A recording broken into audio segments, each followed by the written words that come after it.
Good morning, everybody.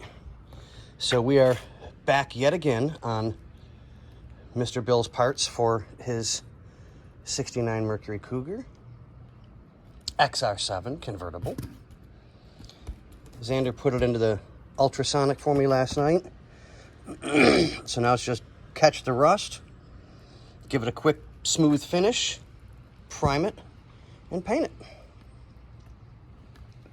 Short, sweet, to the point this morning. All right, we'll see you guys on the next one.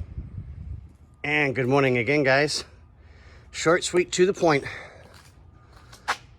First coat of primers on. We'll let this dry.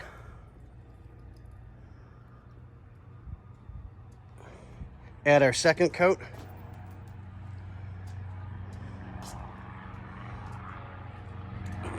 What do we say, Bernsey? Yeah, everybody's kind of tired. The heat's got almost all of us worn just out completely. Okay. We'll show you guys the second coat once this dries, and then we'll go to paint. All right, we'll see you guys on the next one. And we're back again. That nice, shiny, wet coat. Gotta love it. Coat number 2. And once this dries,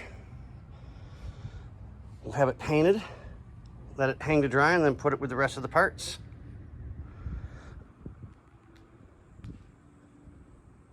That came out pretty nice, I think. Okay, on that note, ladies and gentlemen, boys and girls, we'll see you on the next one.